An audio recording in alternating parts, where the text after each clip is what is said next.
Sunda yang pernah saya ketahui itu ada juga dari nama gunung. Nama gunung yang ada di wilayah Bandung Utara disebut Gunung Sunda. Konon Gunung Sunda tersebut akhirnya menjadi cikal bakal adanya Gunung Tangkuban Parahu, Jayagiri, dan juga Burangrang, dan satu lagi itu apa ya, Bukit Tunggul di Bandung Utara. Itu Gunung Sunda itu. Dan konon katanya Gunung Sunda itu ketinggiannya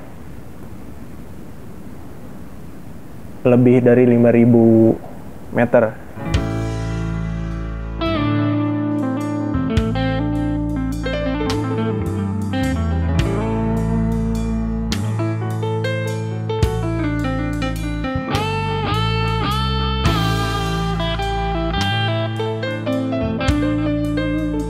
Assalamualaikum warahmatullahi wabarakatuh. Sampurasun. Saya Andi Aji Setianata, founder dari Art Foundation, yang mana kami berkegiatan dalam ruang lingkup spirit kebudayaan dan juga kepemudaan. Oke, sebenarnya Art Foundation itu sendiri apa sih, Kang? Jadi ini lebih ke spirit wadah ya, yang akhirnya dijadikan suatu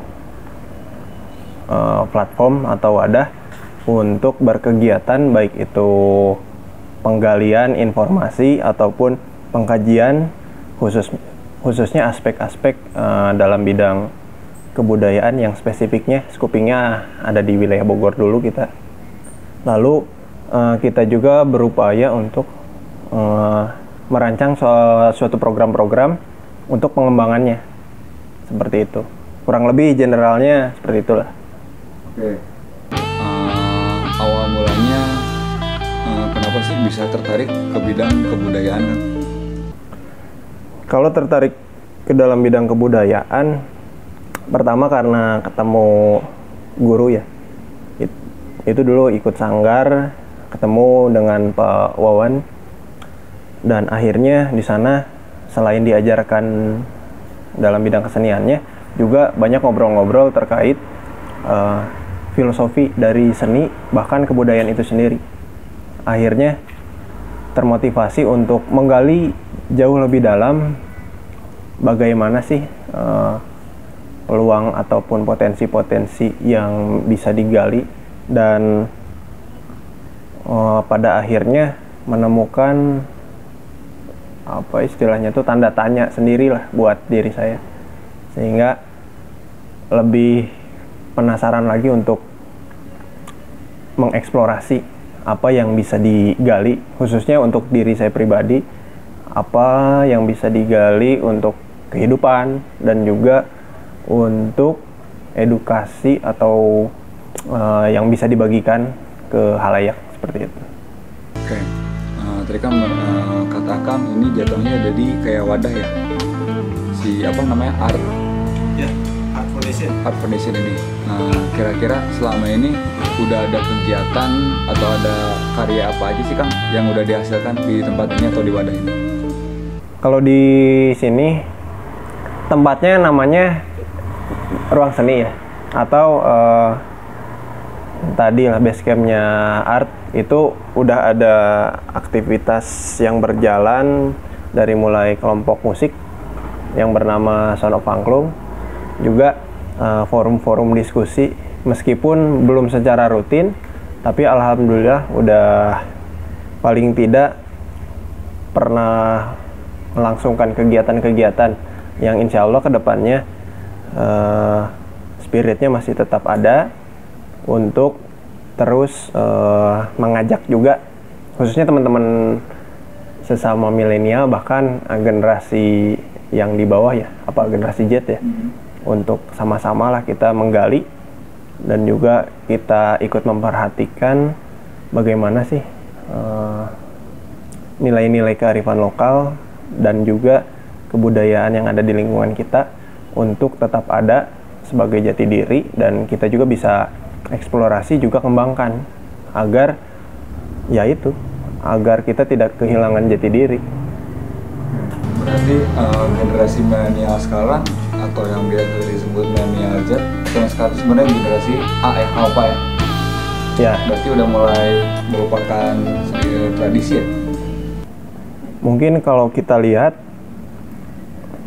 kalau saya sih ngelihatnya gini, sebagian ada yang mulai terbangkitkan, mulai sadar atau mulai memperhatikan terhadap aspek-aspek kultural, tapi sebagian lagi ada juga yang ternyata ikut atau terpengaruh tren modern atau globalisasi ya, yang mana kita ketahui banyak sekali intervensi dari nilai-nilai kebudayaan dari luar, yang mana itu membuat bias yang ada di dalam. Nah, sebisa mungkin sebenarnya bukan nantinya mengembalikan ke kita harus seperti dulu, bukan seperti itu, tapi paling tidak spiritnya dari wadah ini minimal seperti yang ada di tagline ini, mengenal, setelah itu kita bisa dekat juga,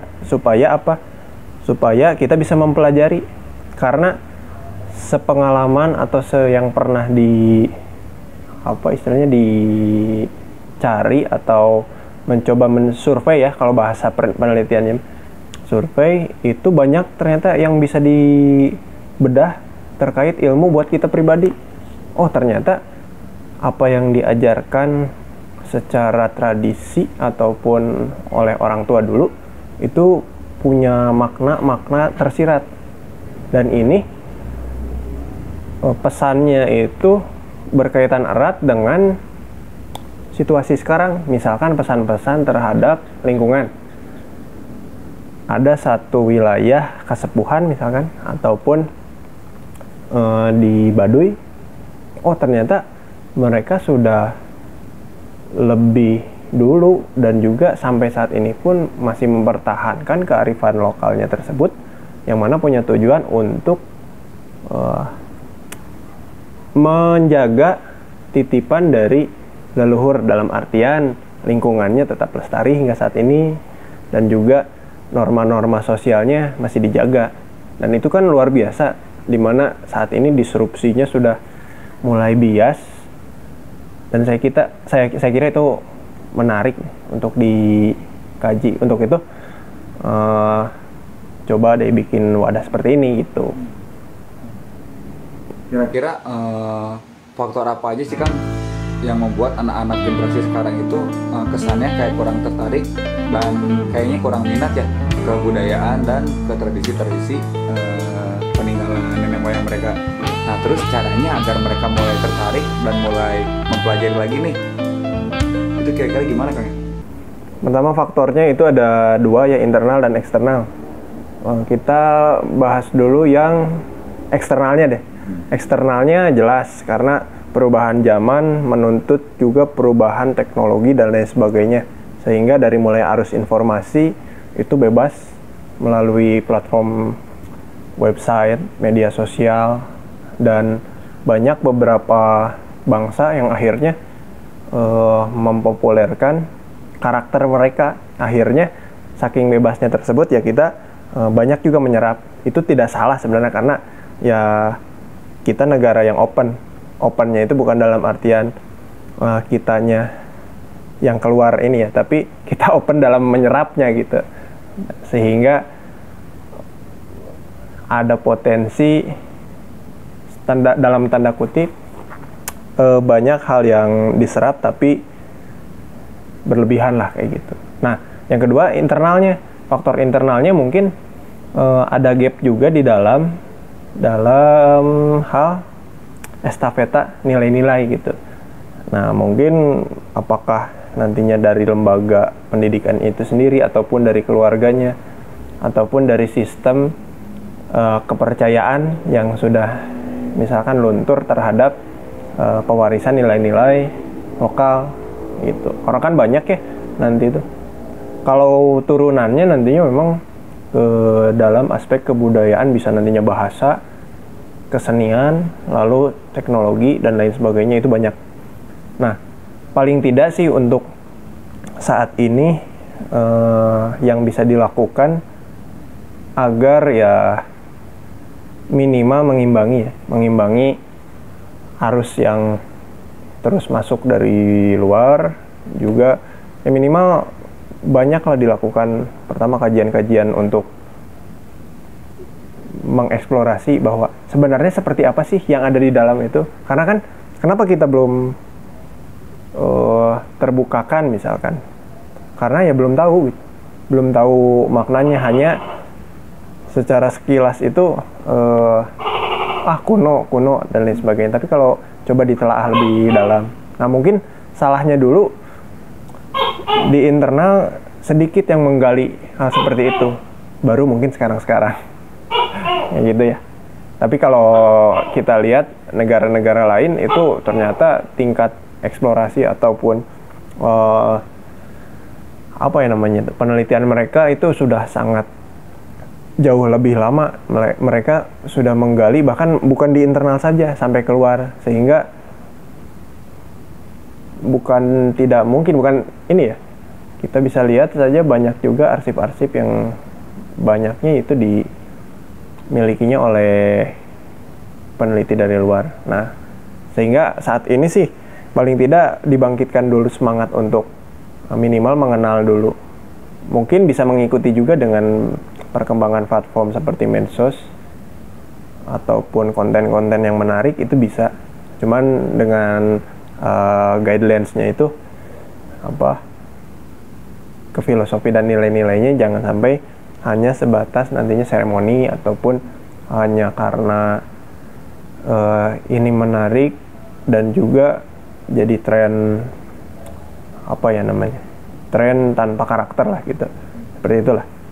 Jadi bisa kita juga mengikuti perkembangan tapi menggali juga nilainya, seperti itulah paling yang bisa mungkin kita gali sekarang. Terus cara untuk merangkul generasi mudanya gimana kan? Biar mereka tertarik dan mau lah gitu. Sedangkan zaman udah modern kan ya sekarang. Kalau yang sempat saya lakukan mungkin dalam konteks bermusik, nah mencoba bikin wadah gitu ya, dan coba partisipasi juga dengan paling tidak komunitas-komunitas yang notabene-nya generasi penerus, misalkan kampus ya, lalu sekolah, di mana di sana kita bisa sharing, sosialisasi, bahkan edukasi untuk spirit sama-sama mengangkat salah satu dari nilai kearifan lokal ataupun salah satu dari unsur kebudayaan, misalnya kesenian. Lalu yang keduanya, cara mengangkatnya tentu kitanya pun jangan terlalu istilahnya tertutup dalam hal upaya untuk mengangkatnya. Jadi perlu juga adanya kolaborasi, karena era sekarang jelas ya, karena terbuka, akhirnya kolaborasi itu penting. Jadi keterlibatan antara pelaku pegiat-pegiat yang masih ada respect gitu ya ke dalam hal kebudayaan, ini juga perlu berkolaborasi dengan misalkan dengan apakah lembaga pendidikan, lalu nantinya pemerintahan itu sendiri perlu mendukung dengan program mereka karena itu kewajibannya. Lalu nantinya dengan media, lalu mungkin kalau ABCGM, jadi ada konsep ABCGM itu akademisi, bisnis, bisnis berarti perusahaan, bisnis, community itu kelompok-kelompok sosialnya, masyarakat, komunitas, antar paguyuban, antar organisasi, lalu media, G-nya government, pemerintah yang tadi, kayak gitulah. Upayanya itu harus ada sinergis antara 5 aspek itu, dan juga harus ada yang mau capek untuk terus istilahnya terus bergerak lah, karena luar biasa. Insya Allah kayaknya lihat ke depan anak-anak generasi Z ataupun yang terbaru gitu ya, mereka juga jika upaya untuk mengenalkannya, metodenya bisa masuk ke mereka, tertarik juga mungkin mereka. Cuman ya gimana caranya mereka tidak hanya tertarik kemasan, karena gitu ya. Jadi sebisa mungkin ke depannya impact-nya dari mengenal istilahnya kebudayaan ataupun kulitnya pun bisa teraplikasikan menjadi karakter lah, kayak gitu. Karena itu yang penting kan karakter ya. Makanya di dunia pendidikan ada yang namanya pendidikan itu ke pendidikan karakter, kayak gitu. Itu yang penting dari kebudayaan sih saya kira. Selama perjalanan itu ternyata kebudayaan membangun karakter dan juga ada manfaat banyak aspeknya, kayak gitu. Oke. Terus apakah selama ini dari pemerintahan ikut ada program gitu untuk melestarikan, atau ada satu gerakan khusus untuk membantu melestarikan budaya ini, atau lebih ke terserah deh sama budayawannya aja atau muslimannya aja, kayak pemerintah pasangan aja gitu, atau terserah kalian lah. Kalau sekarang sih yang dilihat dari yang kementerian ya, dari levelnya up sampai bawah, alhamdulillah sudah ada spirit. Kenapa? Mungkin saya melihatnya karena ya di dalam naskah-naskah kajian akademik juga sekarang mulai akhirnya kembali gitu ya, mereka membicarakan kebudayaan ini penting untuk diangkat. Entah kenapa di era sekarang itu sudah banyak sekali yang mulai tersadarkan. Nah, apakah itu terlambat atau tidak, mungkin kembali lagi ke ini ya, kita lihat aja secara perkembangannya. Cuma paling tidak sudah mulai ada aksi nyatanya juga dari pemerintah. Nah, cuman memang yang diperlukan sekarang PR-nya itu mensinergiskan dan juga membuat kerangka yang grand design yang istilahnya, yang mengarah, dan kalau panah itu ketepatan sasarannya lah gitu, ketepatan sasaran dan juga sustainability-nya, keberlanjutannya. Karena lagi-lagi kalau sebatas nantinya formalitas atau gimana, nanti gugur tugas gitu, baik itu nanti pemerintahan sendiri ataupun pegiatnya. Jadi harapannya untuk mengembangkan kebudayaan ini tidak hanya program yang formalitas gitu ya, ataupun gugur tugas. Karena kalau gugur tugas nantinya lagi-lagi hanya kemasan saja yang terangkat, sementara kan yang kita butuhkan sampai nantinya ke karakter ya, ke isinya gitu, kayak gitu mungkin. Gimana tanggapan Anda tentang suatu budaya dan tradisional, apalagi dengan hal-hal yang berbau adat, itu kan biasanya identik dengan hal-hal mitos atau mistis ya. Nah, sedangkan di zaman modern ini hal-hal seperti itu kayaknya nggak masuk logika nih, mungkin atau mustahil. Bagaimana tanggapan Anda? Nah, ini menarik tentang kebudayaan dengan mitologi gitu ya. Tapi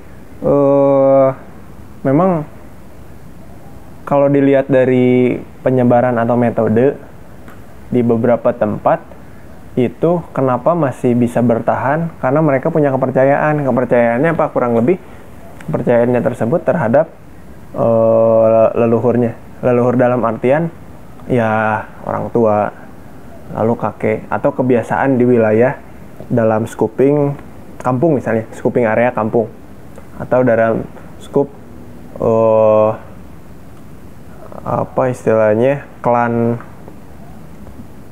bukan dinasti ya namanya, itu apa, misalkan bangsawan dan lain sebagainya. Itu memang lekat, tidak, saat ini tidak bisa dipisahkan dengan yang namanya tadi ya, mirip dengan mitologi. Nah, cuman gini, sebenarnya perlu dibedakan antara mitologi dan juga tradisi lisan. Artinya upaya untuk estafetanya itu banyaknya memang beberapa menggunakannya tradisi lisan. ada juga yang memang disampaikan ke dalam suatu naskah ataupun bentuk yang nyata terlihat. Cuma beberapa tempat atau beberapa komunitas itu menggunakan tradisi lisan, tersirat dan lain sebagainya.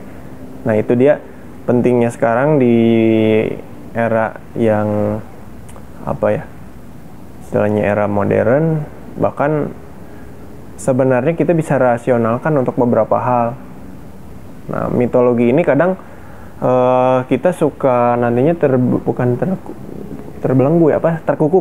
terkukung ke aspek yang dalam tanda kutipnya saja. Padahal itu banyak pesan tersirat yang bisa digali. Jadi ketika mengenal sesuatu itu ya tetap kita harus menggunakan pendekatan rasional dan juga perlu positif juga dalam menilainya, dan perlu banyak istilahnya pengkajian dalam hal ini tuh maksudnya apa, bagaimana, dan seperti apa keadaannya saat ini, lalu itu masih relate atau tidak gitu. Cuma sepengalaman saya, ketika ada mitologi itu ternyata saya kira ada pesan tersirat dari situ gitu. Nah, mungkin saja metode orang tua dulu seperti itu ya. Nah, cuman memang mitologi tersebut ada yang sebagai bentuk pesan tersirat atau simbol-simbol yang diberikan, atau apa ya istilahnya tuh, kalau di Sunda tuh ada pesan tersirat tuh kayak disilipkeun, disilokakeun, terus disindir sampir gitu kan. Artinya tidak secara langsung pesan-pesan tersebut diteruskannya, tapi melalui sastra misalkan. Makanya luar biasa sekali pesan-pesan tersebut, tidak secara seperti sekarang undang-undang detail ya sampai diturunkan ke perda sampai bawahnya dan lain sebagainya lah. Tapi dengan cara tersirat tapi aplikatifnya luar biasa gitu. Nah, itu juga perlu kita kaji, kenapa kalau dulu seperti itu tapi luar biasa gitu. Apakah karena faktor kepercayaannya atau bagaimana, entahlah. Yang jelas kalau menurut saya tetap semua hal tersebut ada yang rasionalnya. Tapi kita pun perlu bisa memilah apakah itu mitologi yang hanya fiktif belaka ataupun punya nilai rasional, yaitu kembali lagi ke kita sih. Jika kita sudah diskursusnya tidak rasional, mungkin terbawa ke arah pure mitologi. Tapi kalau kita mencoba menggali fakta dari mitologi itu, mungkin kita akan mendapatkan pengetahuan yang rasional, karena pesan tersebut ya tidak lain untuk manusia yang memang manusia ini makhluk berakal yang perlu menerjemahkan hal tersebut dengan rasio kan. Seperti itulah. Oke, Kang Andi ini kan budayanya asli dari Sunda ya. Oke, saya mau nanya Kang, kalau menurut Kang Andi arti Sunda itu sendiri apa sih? Sunda yang pernah saya ketahui itu ada juga dari nama gunung yang ada di wilayah Bandung Utara, disebut Gunung Sunda. Konon Gunung Sunda tersebut akhirnya menjadi cikal bakal adanya Gunung Tangkuban Parahu, Jayagiri, dan juga Burangrang, dan satu lagi itu apa ya, Bukit Tunggul di Bandung Utara. Itu Gunung Sunda itu. Dan konon katanya Gunung Sunda itu ketinggiannya lebih dari 5.000 meter. Seperti itu gunung. Lalu ada juga Sunda itu paparan ya. Kalau kita lihat di peta dulu, paparan di wilayah Indonesia ada Sunda besar, ada Sunda kecil.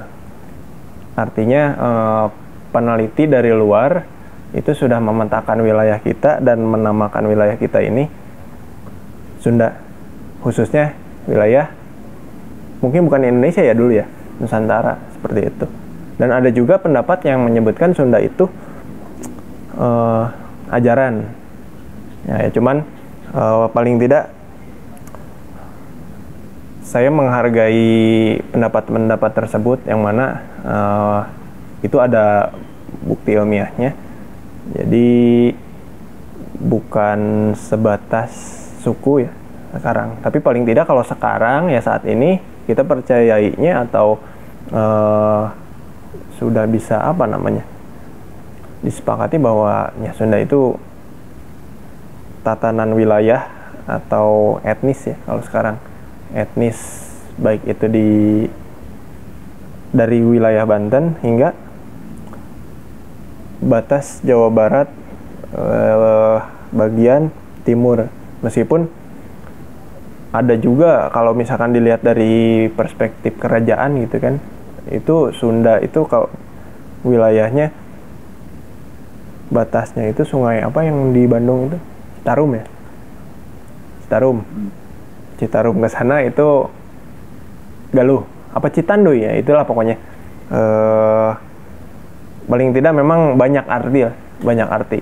Cuman paling tidak kalau kita sekarang mengenalnya sebagai etnis juga itu tidak masalah. Yang jelas kita gali saja nilai-nilai, meskipun scopingnya kalau etnis lebih kecil daripada tadi ya paparan ya suatu wilayah yang meliputi beberapa kepulauan, yaitu ada kalau Sunda besar kan Sumatera, Jawa dengan Kalimantan ya. Sunda kecilnya Bali dan wilayah Indonesia bagian timur.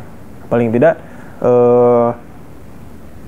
sekarang ya bisa kita gali itu dari yang kecil pun apa sih pesan-pesan yang diwariskan sebagai etnis itu, yang nilai positifnya apa dari etnis Sunda sebagai salah satu yang melengkapi kebinekaan di Indonesia, apa yang bisa kita pelajari. Apakah itu sebagai spirit untuk kita sebagai warga lokalnya, ataupun nilai-nilai gotong royong atau semangat kulturalnya. Itu menarik, bisa banyak digali. Menurut saya sih luas arti Sunda itu. Boleh saja banyak pendapat, yang itu semua pendapat bisa kita hargai lah. Seperti itu. Oke. Jadi kan sesama budayawan kan pasti pendapatnya berbeda-beda ya. Banyak versi ibaratnya. Nah, kira-kira bagaimana cara Kang Andi gitu, untuk menanggapi perbedaan persepsi sudut pandang gitu? Takutnya nanti bakal ada crash versi atau gimana gitu. Cara Kang Andi menghadapinya gimana? Sebelumnya tapi mau mengklarifikasi bahwa kalau saya sih mungkin kalau aktivis atau pegiat budaya dengan teman-teman lah sedang melaksanakan, tapi kalau misalkan disebut budayawan sangat berat sekali dan jauh dari itu ya. Paling tidak kalau pendapat pribadi mengatasinya yaitu karena kan ternyata nilai-nilai kebudayaan kita itu mengajarkannya untuk toleransi ya, untuk menerima pendapat. Dan di dalam forum ilmiah pun keterbukaan menerima, khususnya menerima dalam artian kita menghargai pendapat orang, silakan saja.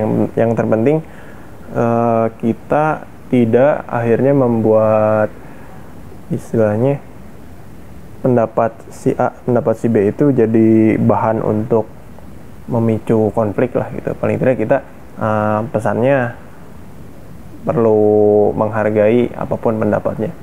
Kalau saya sih gitu. Yang jelas untuk masing-masing pegiatnya ataupun para apa istilahnya tuh pelaku budayanya perlu tetap semangat dan juga tetap terus mengimplementasikan dan melaksanakan ini program ataupun apa istilahnya tuh real aksi untuk mempertahankan, dan bukan hanya mempertahankan tapi mengembangkannya juga supaya bisa terimplementasikan seperti itu. Oke, terus selama ini kendalanya budayawan itu sendiri gitu ya untuk mengangkat si budayanya atau memperkenalkannya, itu sebenarnya kendala terbesarnya apa sih Kang? Apakah kendala ya mungkin kendalanya dari mulai tahap apa istilahnya tuh, mungkin literasi ya. Literasi memang perlu diperkuat, termasuk saya juga masih banyak terus ingin menggali, karena jangan-jangan pendapat saya itu banyak yang keliru gitu. Jadi pesannya jangan istilahnya menganggap apa ya namanya, paling benar. nah gitu, menganggap bahwa pendapat kita paling benar. Selama ini kira-kira kenapa sih kendala si budayawan itu literasinya terbatas gitu? Apa yang menyebabkan hal itu bisa terjadi gitu? Mungkin ada beberapa aspek juga, faktor pengaruh ya. Ada yang memang karena untuk mendapatkan aksesnya ada keterbatasan, apakah itu kemauannya ataupun kemauannya ada tapi jalurnya tidak ketemu dan lain sebagainya lah, banyak. Nah tapi memang sekarang pun beberapa, jadi kita bisa ini juga ya, bisa menggalinya itu atau melihat ada dua,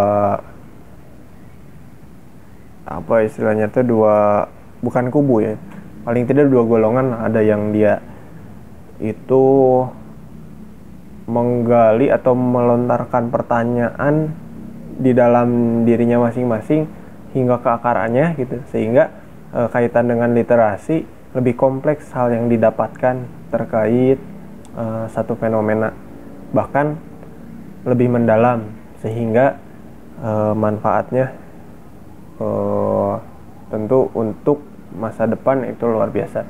Tapi ada juga yang memang hanya sebatas untuk keingintahuan belaka tanpa untuk mengeksplorasi dan memproyeksikan setelah didapat untuk dibagaimanakan ke depannya. Nah mungkin kendalanya hulu hilirnya sih, hulu hilir dari mulai selain spirit juga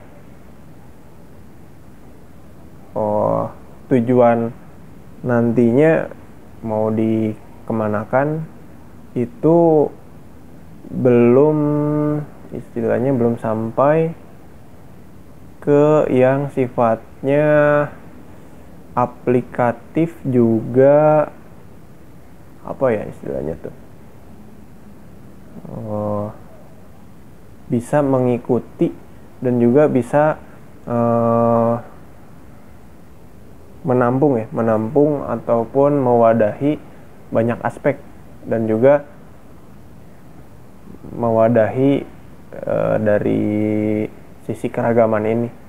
Karena kita tidak bisa juga egosentris yang merasa sub kita itu paling baik, paling benar.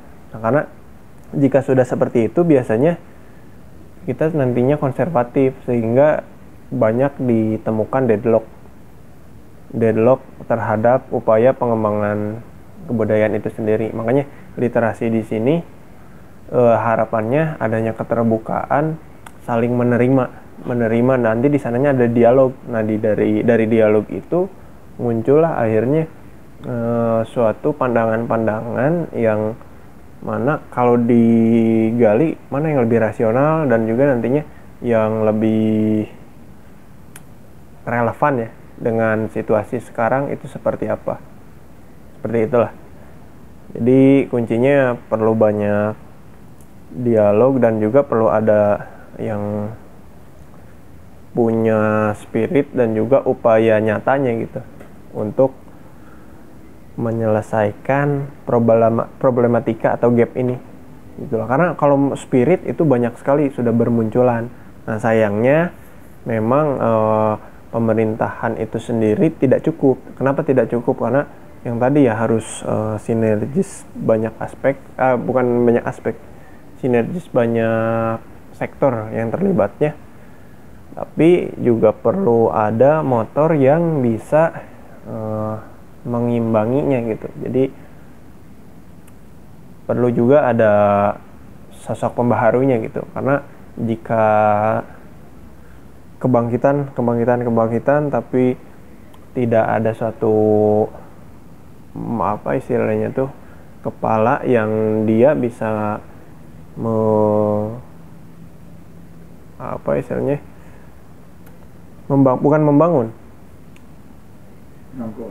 merangkul banyak kepala dan juga banyak pemikiran dan juga banyak istilahnya rupa-rupa dinamikanya ya, itu sulit untuk kita ke arah pengembangan atau pemajuan yang nantinya bisa bersaing di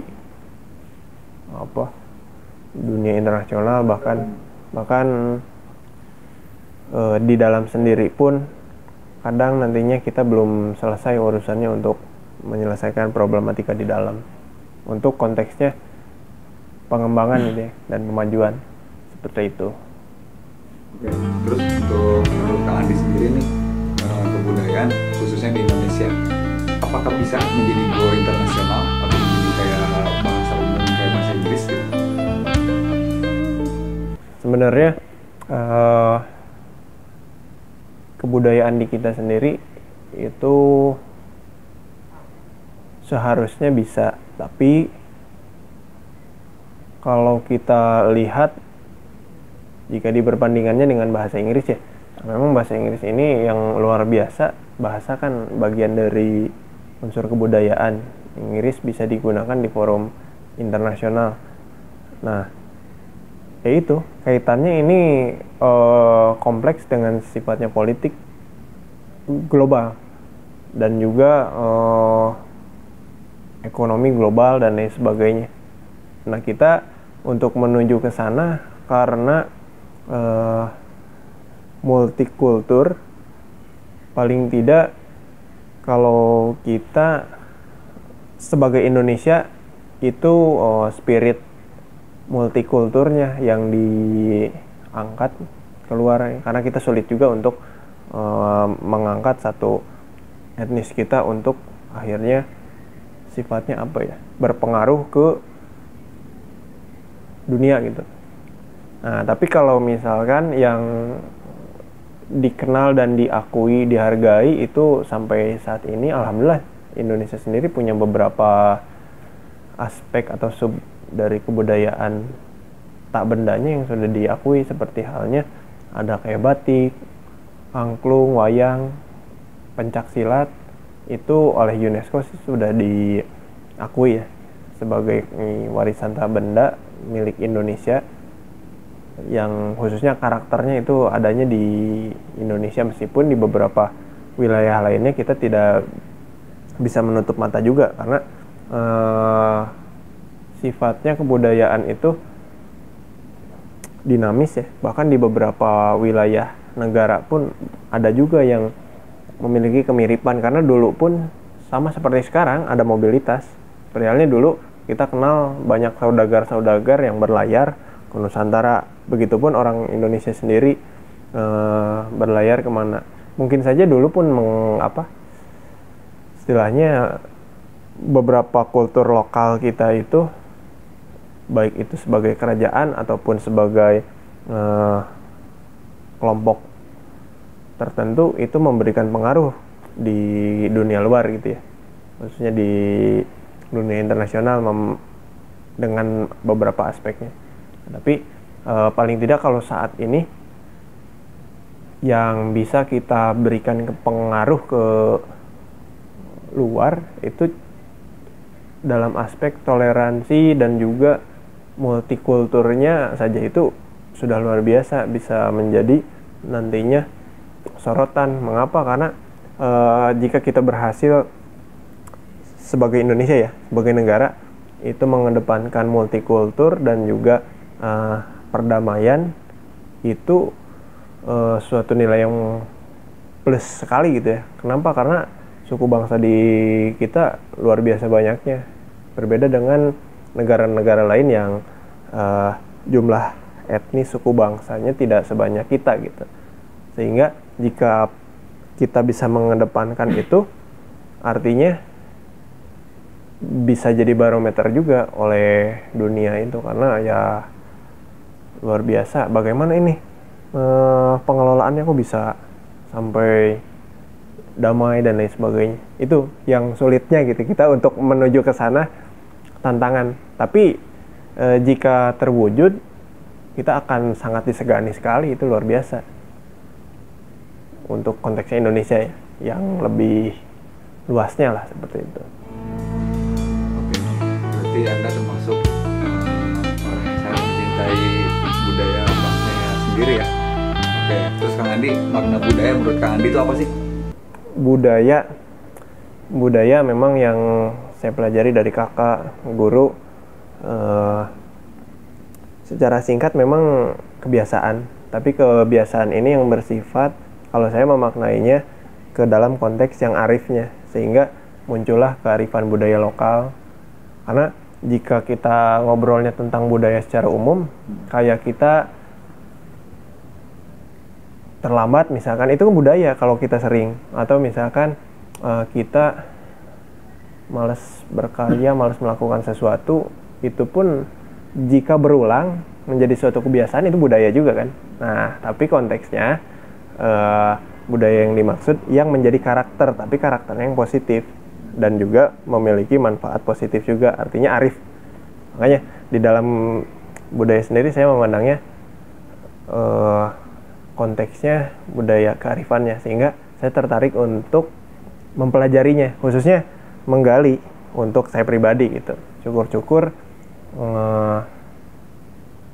dalam konteks harapan untuk baik itu skup lokal ataupun Indonesianya, nilai-nilai kearifannya itu bisa diterapkan dan dikembangkan. Karena yang pentingnya kan dari kebudayaan, ternyata kalau nilainya positif, itulah kalau tidak punya nilai positif, untuk apa kita istilahnya kita gembor-gemborkan seperti itu kan. Karena nilai positifnya itu yaitu kearifannya. Begitu. Ya. Emang kalau misalkan dalam budaya ada hal atau nilai negatifnya? Ya kan, budaya itu sendiri tadi kebiasaan ya. Budaya itu sendiri kan kebiasaan. Meskipun ada pendapat bahwa budaya itu dari budi dan daya. Budi dan daya nantinya kaitan dari akal manusia. Cuman konteks pengertian umum ini, karena kan yang menyebut ini sebagai budaya pun peneliti ya, ataupun tokoh lah, ini tuh budaya, ini tuh budaya. Tapi kalau misalkan kalau kita studi kasusnya di apa istilahnya tuh, di entitas masyarakat Sunda, itu istilahnya tuh tali paranti ataupun tata titi ataupun kebiasaan saja, kebiasaan. Dan kalau kita umumkan lagi ya kebiasaan kita, kalau misalkan kita sebut kebiasaannya itu yang mana, yang baiknya atau yang negatifnya gitu. Nah, kalau budaya secara umum, tapi memang yang kita diskusikan sekarang konteks yang dimaksud budaya atau budaya ini dalam aspek kebudayaan yang konotasinya kebudayaan positif, khususnya unsur kebudayaan meliputi 7 aspek dan tentu yang mempunyai nilai kearifannya gitu. Karena bisa saja budaya secara pengertian umum dan kita ambilnya dari konteks kebiasaan, ya kebiasaan yang mana kan, kebiasaan yang baiknya atau kebiasaan yang buruknya kan gitu. Begitu. Kalau saya sih menilainya budaya atau kebudayaan itu seperti itu. Main aman ya, bagus.